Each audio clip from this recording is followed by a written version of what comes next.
Welcome to Creature Covenant with Dr. Adriana, a world movement that celebrates the healing power of the sacred human-animal bond. Now, here is Dr. Adriana. What's up, Crusaders? Are you passionate about animals? Then you're at the right place. Welcome to Creature Covenant, elevating humankind through the sacred bond we share with animals. I am your host, Dr. Adriana, a veterinarian with 20 years of experience and passionate about the healing power of the human-animal bond. Join me and my expert guests sharing personal stories of transformation and healing through our interactions with animals. Together, we create new consciousness and a better planet for all creatures to enjoy. For more information, visit www.creaturecovenant.com, sign the Creature Covenant, and become a Crusader of a movement. What's up, Crusaders? Are you passionate about animals? Then you're at the right place. Welcome to Creature Covenant, elevating humankind through the sacred bond we share with animals. I am your host, Dr. Adriana, a veterinarian with 20 years of experience and passionate about the healing power of the human-animal bond. Hello! Welcome again to Creature Covenant. I am so happy to interview this wonderful lady friend of mine, an inspiration. She's young and true leader in our community. And I am ecstatic to introduce Heydi Acuna, who is the founder of a very special non-for-profit organization. The mission is to globally promote empathy and kindness for all through animal rescue, through community engagement, humane education, and projects to protect the environment. Heydi, welcome. I'm so happy to have you here. Hi, Adriana. Thank you for having me. I'm so glad to see you and be able to share all our information and what we do with you. Your mission is so close to my heart because it's so Creature Covenant. That's what we are. So, please let us know, who are you, where do you come from, and how did Merciful Project come to fruition? All right, so I'm Heydi. As you introduced me, I'm an immigrant. I moved to the U.S. about 11 years. This month will mark the 11 years. I'm an animal lover. I'm an empathy, I have so much empathy for everyone. I grew up in a third world country. I'm Colombian. How I grew up determines everything I do nowadays. How my family raised me and the environment I was around. Basically, I grew up around a lot of stray dogs and outside. A lot of poverty. I experienced it myself. My mom, when I was very little, she took me to see what others were struggling with, and also living in such a beautiful country, you see that our resources are not being used as they should. So that's why it all combined between the animals, the community, and obviously the environment. So a year ago, it marks on October 17, the year since I found Merciful Project. And when I did it, I couldn't think of something better. I couldn't think of how to combine it better, but the name itself, Mercy. We have to have mercy between us and human mankind. So that's how it became Merciful Project. Is basically projects full of mercy, love, empathy, kindness for all. So that's my story, how everything started. Very excited to be part of what we do with everybody. And it's so beautiful to see because you, a year ago, this was just an idea that you had. And it was a very strong idea that came, from your heart. And I remember having this conversation with you. And what a beautiful thing you developed. And you're a true leader. You're not even 30 years old. How old are you now? 28. Wow. And then you're already a true leader in our community. And I would like for you to share, what is it that sets you apart from, I mean, there's so many great animal rescue organizations. What is it that you do that sets you apart from other organizations, and that beauty that comes from your heart? I think we're different because we put our hearts on everything we do, but we truly put our hearts. It's so, how can I say it? It's like we never say no to any animal in need. We never say no to any phone call that says they need food for themselves or for their animals. We never say no to honor surrenders or the shelter taking us like asking us to help. That's the main point. What it sets us apart, and also since I started it myself with my husband, the vice president, my mom, the CEO, we had it clear that we were different. Also, how we treat others. I don't find myself as the president and founder, and I don't feel myself higher than anybody else. I think we're all equal in many perspectives. So I feel that's how I organize and I keep the organization going is for example those phone calls with the vet. Whenever I'm on the phone with the technicians, I try to act like they're myself and just that love and that the kindness, because I don't know what they're going through. They're helping me so much with the animals that we take there, and I don't know if they maybe need like have a good day or thank you for what you're doing. And that's what it sets us apart from other organizations. Yeah. I'm not saying that we're better. I'm saying that we do things with our hearts mostly. Yes, no, absolutely. Yeah. And it's so easy sometimes to lose north. And I feel like when you stick to your heart and to your mission, it comes from the heart. There is no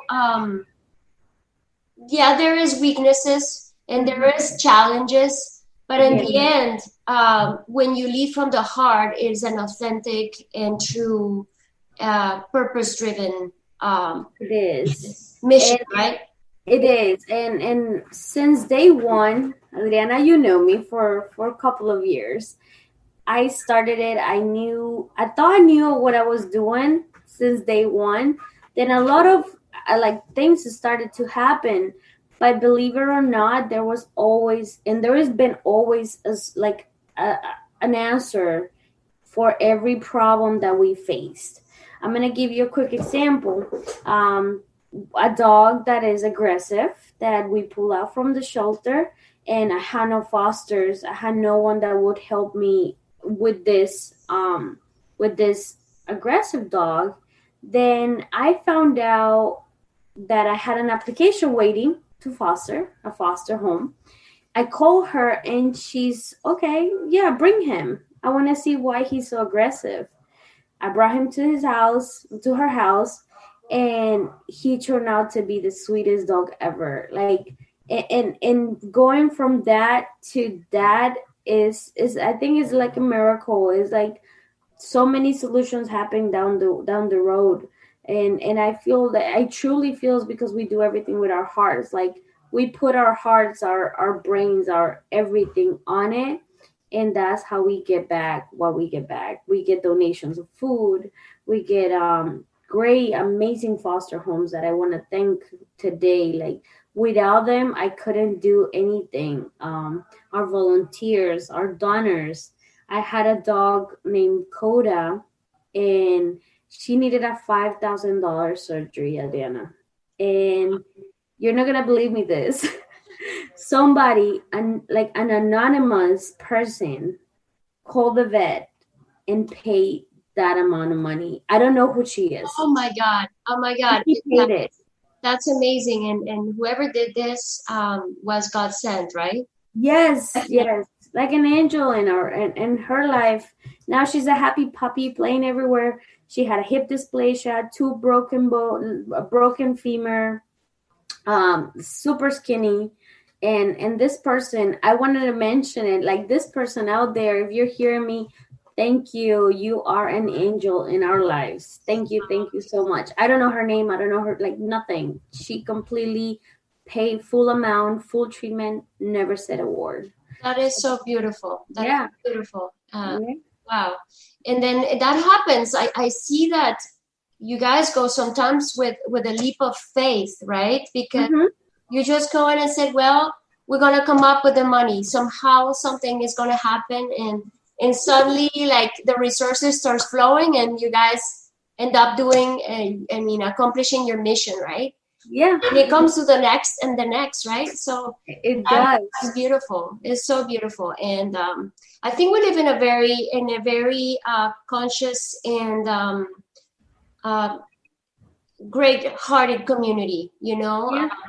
I'm happy to belong to this community, and thank you for your comments about appreciating the technicians and the veterinarians. Yeah. Because, I mean, you have been on the other side of things, right? I remember. I've been both. And you can see the perspective from our side, right? So yes, it's so, I'm so grateful that you're able to put yourself in our shoes too, you know? Oh yes, and not only with the technicians or veterinarians, with everyone. Like, I feel in this world we need more of that. We need to put ourselves in their position. Even with somebody's angry at us, put yourself on their shoes. Right. Why they're so angry? Why they're just losing their minds on you? Like, what is within? And right. when you realize that, you will see things differently. Oh, absolutely. You can definitely approach them with better words, with better attitudes, and I think we need that. We need more of that in the world. Yeah, we need more compassion. Definitely. Yeah. Definitely. So this is just to, like, skimming the surface of what animal rescue is. There's beautiful rescue stories, redemption, just going from an aggressive situation to a totally kind and transformed beautiful animal. And there's countless stories like that. There's also stories of suffering, and then sometimes of reality checks from us sometimes, because no matter sometimes how much we try to help, some animals unfortunately are beyond that help at a certain point, right? And that is the sad part of what we do sometimes, right? You as being in a rescue world and not being able, with all of your efforts and all of your heart, to be able to help an animal that sometimes, you know, cannot make it, right? And then and then from on my side is the same thing. Sometimes we're not able to help as much as we put our efforts to, and that's hard. Yeah, and in that note, Adriana, I want to say, is like a metamorphosis. It's seeing these animals coming from nothing and literally picking up pieces. When I say literally, it is literally animals that are broken bones, broken ribs, broken intestines, broken, like, scars everywhere. And you see the transformation of what they become.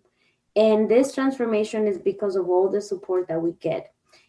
But also you have the ones that are too broken, the ones that are impossible to repair, those that humans have destroyed every single little tiny bit of love they had in them.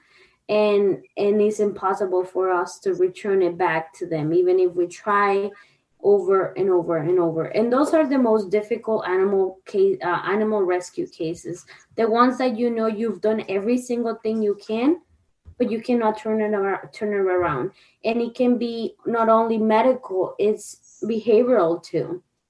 Me and you experienced a medical case that we did the surgery, and unfortunately the dog didn't make it, right? Yeah. That's we tried everything, but God wills was not to keep him in this earth. But then you have the behaviorals, the ones that you give them everything, it started to trust you, but they still have that in the back of their brains. And this has started not only when they were born. This has started this was a trauma that they had their whole life. And why I'm saying all this is because we need to spread the word. We need to educate people. If you cannot afford to have an animal, please don't do it. If you mentally need help, if you economically need help, if you know you're not in the right path, don't bring more people into your madness. Don't bring more individuals, living creatures into your life. If I know I have issues, please search and reach out for help. Don't put yourself and your problems into an animal. And believe it or not only animals, plants, their environment, their houses. No, like we need to spread this and ensure that people feel they are ready to have an animal, not just because it's an impulsive or they're little or they're puppies or I want to have it because of whatever reasons. No, we need to more responsible pet owners. And look who's here. He's tired. I saw it. He is. He's like, yes, the perfect. He is the perfect example of responsible pet ownership. Like, look at this baby. I just love black cats. I'm sorry. Yes. He is. He was with 50 other cats, Adriana. Wow. And they were not taken care of. They all had to be put down. And this is the only one that survived the surgery. He doesn't have a night. Aww. There's a beautiful kitty. Hi, baby. It's adorable. So you bring up a very important point, the situation of animal hoarding, because a lot of people in this world come from a good intention, from a good heart that they want to help, right? Mm-hmm. And they want to help an animal, you know, and it starts with, but this starts with an emptiness inside, right? Yeah. And then that emptiness cannot be filled with anything. Yeah. And then we start bringing more animals. Yeah. And more animals, right? And more trying to fill the emptiness with it. And it's so unfortunate. Like, yes, I wish I could talk to these people, and I hope they hear through this beautiful interview that you're doing with me, Adriana. Please think twice, think 3 times. Are you really capable of having an animal? Are you really? Economically, mentally, physically? And if you cannot own an animal, it's okay. You can foster. You can volunteer. You can help raise funds, do campaigns to help them. But just the consciousness and knowing that, I think is very important to share it. And you've seen it. You are always there seeing what happened. And like I said, not only with animals, there's cases of foreign plants, things that, and that's why we also talking about what we do. It's broader, it's bigger, it's a bigger picture that is. And you asked me earlier why we are different, because we see a broader picture. We think out of the box. We think what's causing the problem, to stop what's causing the problem, not the problem when it happened already. And I wish there were like more and more people out there thinking that way. And that's true. And I am this is like the most beautiful interview because I can see while you're talking, this kitty is just looks the way he looks at you. And he's just so comfortable, like, I'm here. Yeah, that's right. So cute. Oh my gosh. So we're blessed to have this kitty here, because that nobody is putting him there. He's just decided that he was going to join. Oh yeah, he's joining the interview. That's awesome. All right. I won't be surprised if the other ones will start jumping here and in the back. They give us there are so much such a source of joy and blessings to us. And then this is also an invitation for everybody. Do your inner job, do your inner work. Yes. You know, and then everything else will come to you, Mm-hmm. the animal, the relationship, the beauty, it all goes together. And a lot of times, yes, we do have our problems, and we rely also emotionally on our animals, and that's why they make such great companions, and that's why we love them so much, because they don't judge us.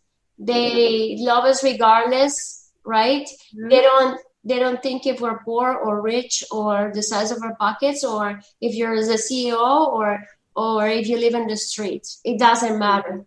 Yeah. It is about the abundance of your heart.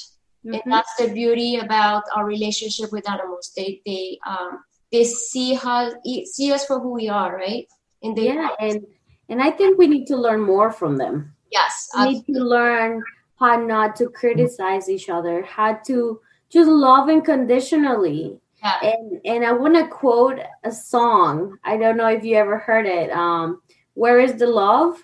Oh yeah, Black Eyed Peas. yes, Every time I hear this song, like I get goosebumps yes. because that's a real question. Where is the love? Where is the kindness? And we are born perfect. We're created in a way with a beautiful soul, with a beautiful heart, with a beautiful mind, and we learn how to be bad. And that brings me out to my other point. We need to educate the kids. We need to ensure they have a good education, a love. And I don't say give them things. And that's what happens in nowadays society. You give them things. Here's the laptop, play with it. Yeah. Here's the tablet, here's the cell phone, stop bothering. I think that's so wrong. And I'm sorry if I've been criticizing too much, but I think we have to speak up. If we don't speak up, we will not see change. And I think we're crazy enough to think that we're going to change the world. And guess what? We will. At some point. We will, absolutely. You're already changing the world. You are. Thank you, and you are too. Thank you for all you do. And everything you're doing, and every single person that's listening to this interview, I hope they think the same. You can change the world however you want. Absolutely. The smallest thing will change the world. For the better. Yeah, absolutely. So you bring up this important point, which is part of your organization too, the education of the community, the engagement in the community, and starting with the kids. You go to schools to teach kids about empathy, kindness, and be kind to animals, right? Yeah, we did. Well, before everything started with COVID, we had a list of schools, daycares, preschools, and activities that we were doing. Then unfortunately this happened. Exploded. And we had to stop. But now we're coming back to that. We did last November American Teaching Day.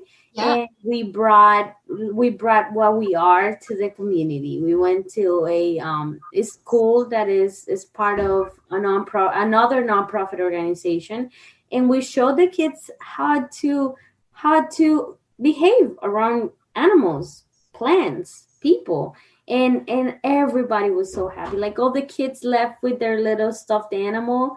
And I invite everybody to scroll down in our page or Instagram, and you will see these pictures of how the event went. Now we have another event on November 19th. We're going to do another American Great Teaching Day, and we'll be doing the same. And hopefully we reach out to more kids, more communities, and in the Tampa Bay, but hopefully it gets bigger and bigger. Because like I said, you got to teach the little ones. And hopefully in a couple of years, we see the difference. Oh, absolutely. Yeah.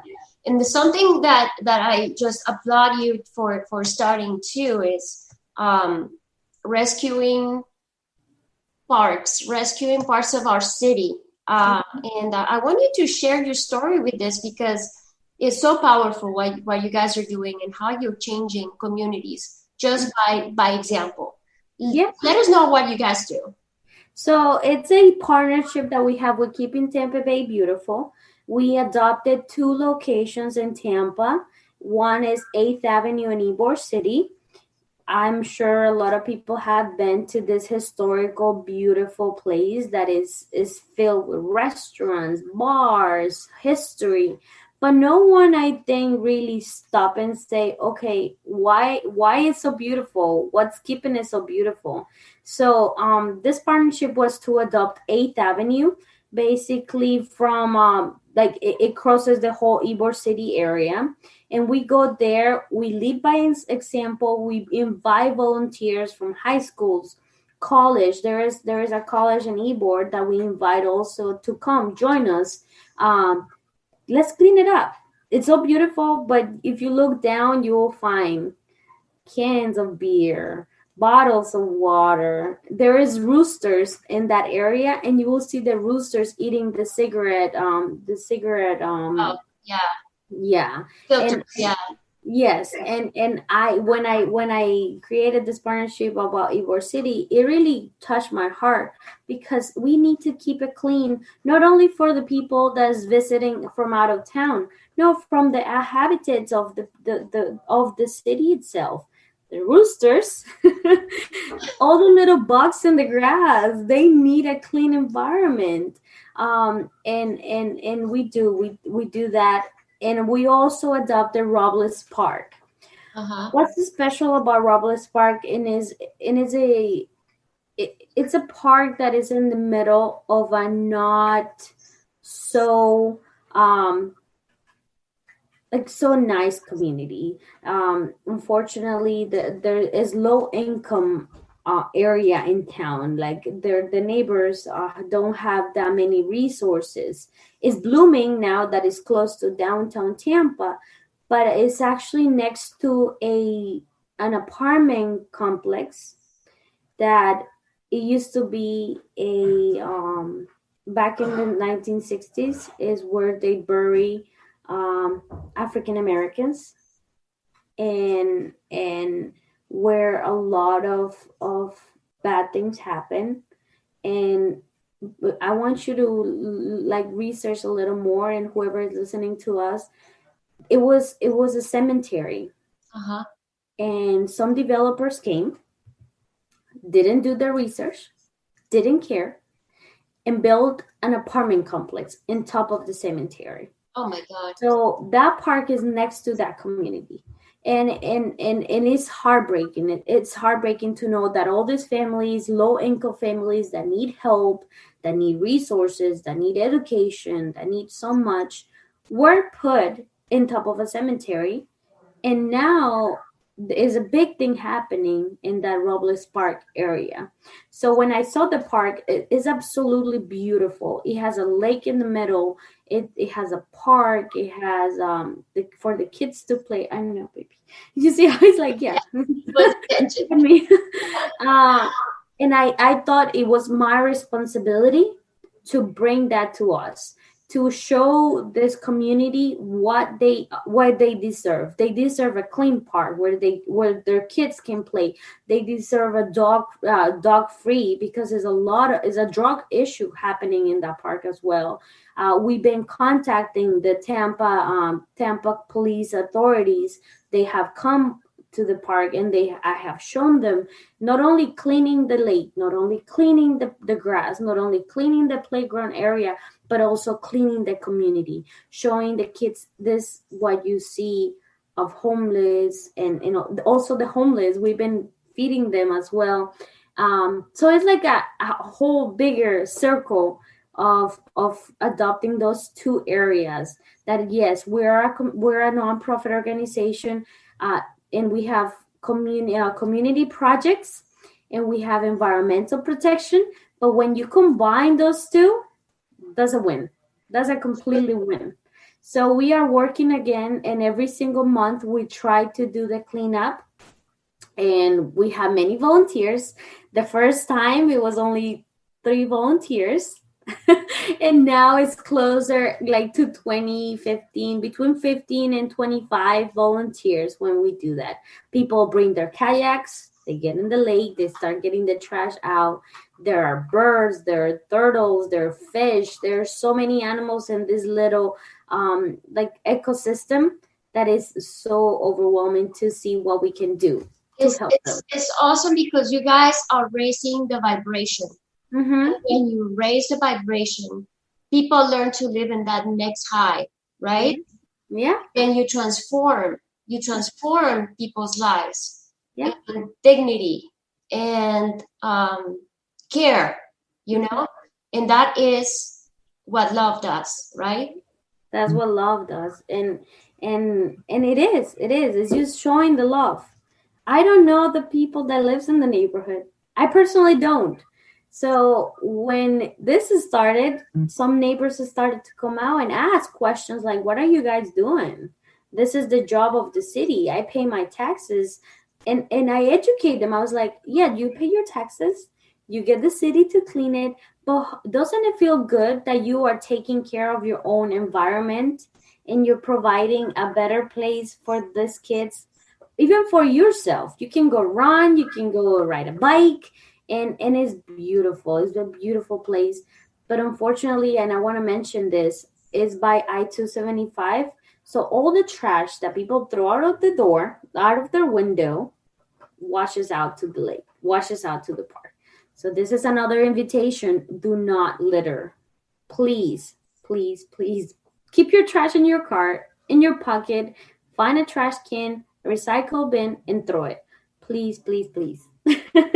When you litter, I feel like it's like a disengagement, right? Mm-hmm. It's like a lack of connection and a lack of consciousness and understanding that those things that you're littering are going to come back to you. Yeah. Sooner or later. They will. That, right? Yeah. And fun phrase over here. My husband asked me one day why I pick up the trash. Like he literally came to me and said, why you pick up their trash? And I said, because there's two type of mentalities in the world. The one that throws the trash and doesn't care where it goes, and the one that picks it up to show them what is the right way to do. Exactly. And it completely clicked. It said, okay, that makes sense. I said, yes, you are either in that side or in this side. But it takes more power from this side, from the right side, to bring you to the right side.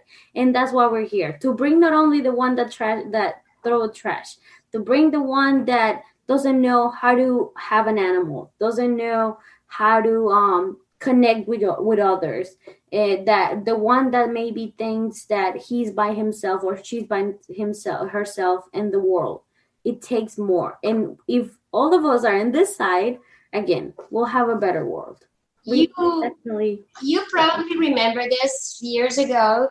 Maybe you were little, but you still remember back in like 1990s when there was a mayor in Bogota. Mm-hmm. And he was kind of like a crazy guy that comes in and like he thought differently, and he basically taught citizens how to live with each other, and how to develop what is called citizen culture, Mm-hmm. Yeah. Then I remember a city as huge as Bogota and as chaotic as a major city in a third world country can be. And then there was this sense of community where somebody would litter something out of the window and somebody from another car would run, pick up the trash and throw it back in there and through the window, and everybody was clapping because this guy could actually influence the mentality of a whole city. Yeah. And transform the thought of what it means to be a citizen in a city in Bogota at that time. And it was amazing that the transformation of what one person can do. So it's true. Yeah, and you're not limited. You are not limited to make any changes. It starts since the moment you wake up to the moment that you go to sleep, and it starts all over again. The moment that you leave your house, how you drive in the street, you can make a change. Absolutely. You can. And it's how to learn. You see how the major was showing people how to be good citizens. We need to show people how to be a good citizens of the whole world.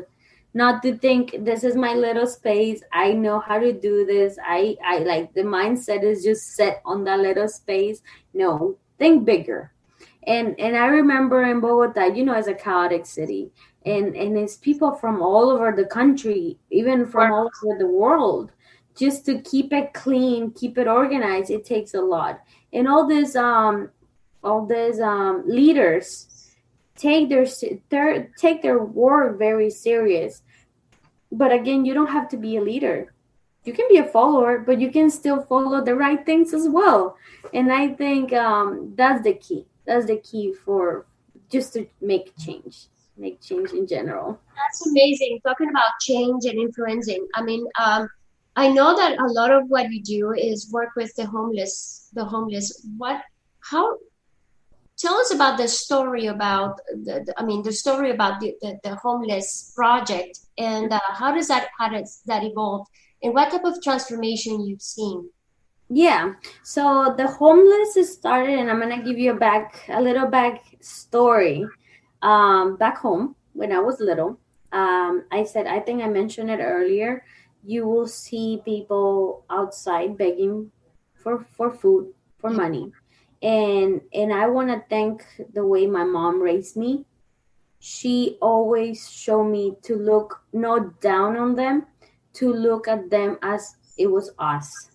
So you will see homeless around the city, and we always had either a piece of bread, water, something to give them, not necessarily money, a little blanket, something. So seeing that when I was little, that my mom was like has such a kind heart, and even she will buy gifts in Christmas and give them a little cookie with a card saying "Happy Merry Christmas."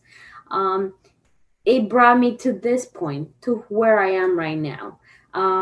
She showed me this, and I could not do it. So the projects with the homeless is a partnership with Igna Relief, that they provide food for humans, and they have their own resources and their own organization.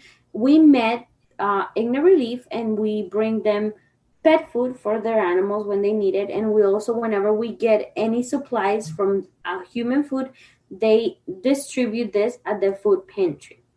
Now, another project that we have with the homeless is make little goodie bags, and these goodie bags have water, have food, have flyers of information where they can reach out for help, for medical help, if they decide to want to go back to school, if they decide to go find a job. We cannot talk to all of them, so we try to spread the word by here. Please reach out if you need help, and we do that in downtown. We're doing one in November, at the end of the November, for Thanksgiving this year, and we did couple through the year and last year as well for Thanksgiving. And that's the food and drink park. But now also, if you see them, they don't have clothes, because if you don't have a home to take a shower, your clothes, once they're dirty, you gotta throw them away. So we also collected clothes for them. We went to downtown a couple of times, and they came to us for shoes, for jackets, for shirts, for sweaters, everything else. So instead of them coming to us, we went to them.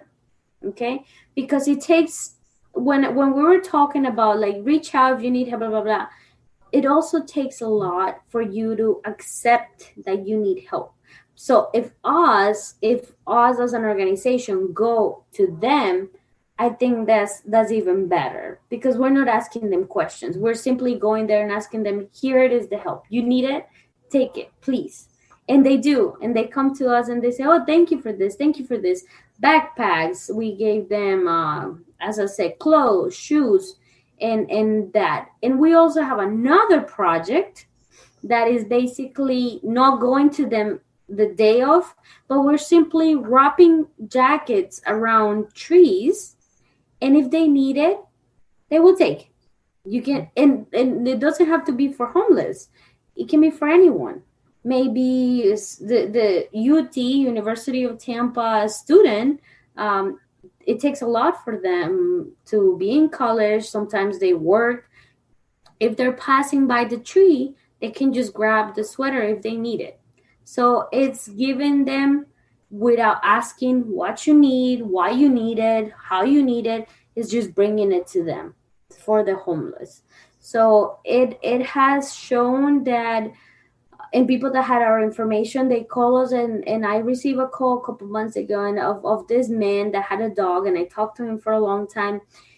Actually, his animal motivate him to get a job, to get education, and to be better. And he still calls us and he says, okay, I'm doing better. I found a job at a Family Dollar and I'm working. I'm now living in a small an apartment. And you see those little things that make a big impact in the world. So that's how we do our community engagement approach. As I said before, is a bigger circle, but specifically those we will have this year for Thanksgiving, a big event at the end of November, and in December we will also have a big event. And through the year, we do this community reach out. But I want to say something here. You don't need to be a nonprofit organization. You don't need to be Heydi to be sharing the love to the homeless. I recommend that you just keep water in your car, few crackers, and a blanket or something. And when you're driving, just give it to them. Ask them, do you need water? Ask them, do you need this? Or just simply roll your window down and help them. Help without asking so many questions. And trust me, that will come back to you in a better way. You're in our planet, in our universe, doing good, be good, and it will always come back to you as a good reward. Adriana, yesterday, just to finalize and finish the comments about homeless, I had picked up a bunch of donations from another rescue, Paws Group Rescue. My car was filled with dog food. And I had no space for anything else, but I had some, and I'm only sharing it because I got to tell people, listen, I do this. You can do it too. I was on Hillsborough Night 275. There were about 5-6 homeless and a black dog. I stop in the middle of the traffic, turn my signals on, and the car's beeping in the back, and I'm like, no, I will get out of the car and help these people. I had a couple of waters, and I gave them 3 bags of dog food, gave them my card, and said, please reach out if you need help. And if you don't, just stay here. Today, I'm going to drive again, and I'm going to give them whatever they need, like maybe bananas. I was preparing before the interview, like maybe bananas or apples or the little fruits. And that's how you can make a change. Just like be in empathy, like have empathy in your heart. You don't know what they're going through. It's true. And then it's such a powerful point, because when people live in the streets, they're homeless, it's almost like they become invisible, right? Yes. It's almost like people don't want to see them or ignore them or pass through, because it is somehow like uncomfortable, right? Yeah. And then we need to, as humans, be able to be in touch with us. As much as we appreciate beauty and kindness and abundance and all these wonderful things, we have to be compassionate, and we have to be empathetic with those who perhaps don't have, or haven't had the fortune, or have met misfortunes that ended up in that situation, right? Not being judgmental. Don't assume that they have made poor choices in their lives. Don't assume that that they're the result of their own, choices in life. Because everybody's living their own process, right? Mm-hmm. Every soul in this planet is living their own process. So when we come from a non-judgmental set of mind and being open to understand and reach out, we see that part of humanity that has lost, right? A lot of them have been through very tough situations. Some of them will have mental illness. Some have lost hope, have lost faith, and all it takes sometimes is show them that love exists, right? Yeah, it just takes it takes something as small as a smile. True. Just a smile to them. Don't look down on the ones that need help. No. Ever. You could be in that position. Yes. You like, I feel that every single person, when it faces the situation, you should look what you have, how grateful you should be for what you have. You have a roof over your head. You have a plate full of food. It cannot be the best food that you want, but you have one. There's people that don't even. Yes. You have a cell phone, you got a car, you have, even to this point, like, you have your body completely healthy, good. Be grateful for that. Don't overlook those things that you have already. And it's also called to motivate people to never give up. Also, if you don't have what you want, keep working, work harder, reach out for help. It may be not the ones in your family, but there's people that want to talk to you. They want to know how you're doing. And I feel we need more in this society we're living, especially after COVID. Things gotten harder and harder. We're being divided by the way we look, the way we talk, the way where we're from, and all this. And now with COVID, is like we're being divided about how, if we're sick or not. And I thought this was gonna bring us closer. Yes. I thought it was gonna bring us closer, because knowing that I can get same symptoms as you, it should have put in my brain that I'm like you. I have the same body, different type, different skin, but I'm the same inside. And it is crazy. It's crazy to think that it didn't bring us closer, unfortunately. Yeah. Yes, but I think that also what's happening in the world, I think when we see these things happen is because there's things that come to the surface because we need to heal them. We need to be aware that they exist, so that we can heal them together, right? So, so I think that all of those things have always existed, but we have never really brought them up to the surface, right? Right now, it's on your face, and you cannot look around. You cannot look. You just have to face it and heal it. You have to heal it. So it's I'm so inspired by this, because you're just like this organization has only been a year old, but it seems like it's something that you were born to do. And it's amazing to see it materialize and working the magic that it is, right? Mm-hmm. So where are your plans? Where do you go from now? What's your next step? Yeah, so my next step, it's a lot. It's a lot of steps. One thing that we are working really hard on is having a physical location for everything we do.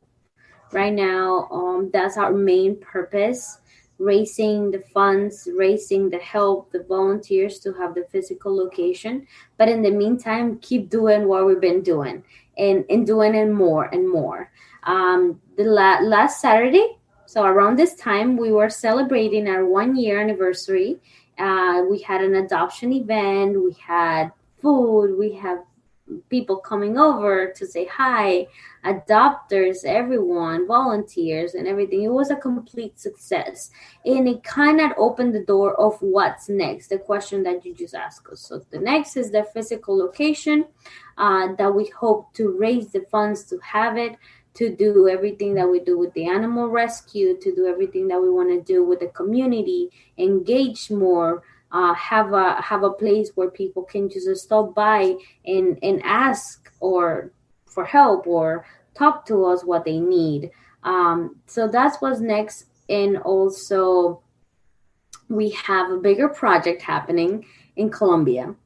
We're opening our own non-profit organization in Colombia called Mercy Food Project Colombia, where we're going to start feeding the homeless in the most needed areas and regions. And also we're going to start feeding the stray animals in Bogota. because is a big issue happening in that aspect over there. Dogs are being just dumped, and we had a problem before. Now is worse. So we'll be doing campaigns to get them spayed, to get them neutered, to ensure they have food and water, even if they're homeless, but at least they have shelter, food and water, and outside. And those are the two biggest things happening now. Last Saturday, it was also a big success because we put down our numbers, how many families would help, how many animals we help. And now, Adriana, it's my pleasure to say that we help and rescue 300 animals. Wow. 300 animals in the last 365 days. Wow. I wanted to be 365. That's amazing. That is really amazing. And Yeah. so wonderful to see the perspective of having your own building, helping so much people, reach across frontiers, and have this hopefully spread through other communities through the world, right? Because Yeah. that's what your mission is about. It's so beautiful, so powerful, and I wish you the best of luck. And I'll be following you, hopefully joining you in your campaigns around Tampa. I know. I'd love to be actively engaged in what you do. But you are always there for us. So you are part. We call Merciful Project a big family, and that's how I approach everyone too. I forgot to mention it earlier, but we're a big family. True. Between who we help, the ones that help us, the animals in the family, the foster homes, donors, everybody's a big family. That's amazing, amazing. And I'm so inspired by your story. I can't wait for people to be able to listen to it, to share it, to know your community even more, and what you do. And how can people reach and help Merciful Project? How can they reach out to you? How can they support your organization? Yes. So to support the organizations, you have many ways. You can find us on our website. It's Merciful Projects with the S at the end .org. In this website, you will find the links to everything. Our social media: Facebook, Merciful Project; Instagram, Merciful Project. Those Facebook and Instagram are the most updated sites. You can also find us on PayPal, Merciful Project, MERCIFULLPROJECT Project. I am spelling it only because a lot of people are trying to find us separating the words, but you can find us as it's. Venmo, if you have a spare change that you want to send us, Venmo, Merciful Project; Cash Apps, Merciful Project. You can also support us by shopping. Yeah. You can go on Amazon and you can select us as an organization. We have a partnership with them. It's called Amazon Smiles, and they will donate 0.05% of everything that you purchase to us. Yes, and also in Chewy. So if you're buying supplies for your dog, you can select us as an organization that you want to support, and they will donate 5% of all sales to us. Wow, that's amazing. Yeah. I had no idea. That's great. Thank you for showing us this, and I am so grateful for your presence here today, sharing what Merciful Projects is about, and your beautiful mission with the world. Thank you. And you're such a great leader. I'm so proud of you, seeing you growing the way you're doing it. The sky's the limit, because love is limitless, and that's what you are about. So Yes, I'm thank sure you. you will reach, I don't know, many different nations with this. Yeah.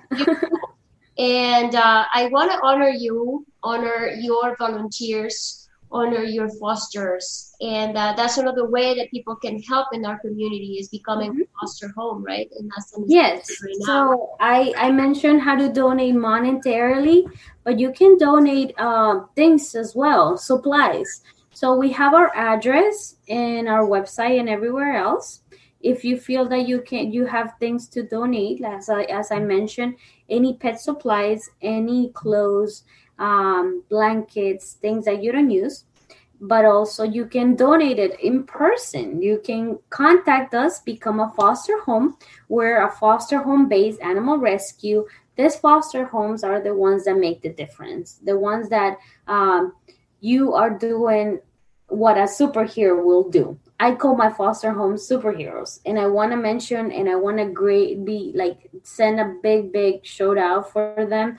Thank you for every single foster home that ever helped us and the ones that are helping us now, because you guys are making the dream come true. You are the ones dealing with the animals every single day. We do provide the supplies, we do provide cover the expenses, but yes, we need more fosters. So if you're looking to simply have a companion, if you have an extra space in your house, it can be a puppy, a dog, a kitten, a cat, a pregnant mom, pregnant cat. There's so many in need. And we are foster home based because it's less stressful for the animals to be in a home environment instead of a shelter. And also volunteers. If you cannot foster, please volunteer. Contact us, please. We always need people picking up supplies, and many ways you can volunteer. If you cannot foster, you cannot volunteer, you can spread the word, talk about us, tell people what we do, where are we located. We're in Tampa, Florida, but we're all over Florida. If you're in Miami, Jacksonville, if you want to get more information how to help us, contact us. You never know who you're talking to. They might be able to help us, or they might need help. Is two ways. We're not just looking for help. No, we want to help as well. So those are many ways to start a fundraising. If you can start a fundraising for us, please let us know, and we're always open to all of those. Okay. Well, thank you so much, Heydi. I'm so happy that you were able to join us today. And I can wait to share this with the rest of the world. So congratulations. My best to you. And for listeners, you have been listening to Creature Covenant with Dr. Adriana. And find us on www.creaturecovenant.com, or join us on Facebook or Instagram. And our Facebook group, like our Facebook page. And I give everybody a big kiss and a hug. Love for everybody. Love for you and your organization. Thank you. Thank you, Eliana. Thank you. All love to you. Thank you for having us. Thank you. Thankful for your presence today. Hope you enjoy our show. Please share your personal Creature Covenant transformational story by joining our community on Instagram, Creature Covenant, and our Facebook group. If you want to listen to this podcast or share it, visit our website at www.creaturecovenant.com under the blog post. Sending my love to you all. Together, we create a culture of love and respect for the beautiful human-animal bond. Thank you.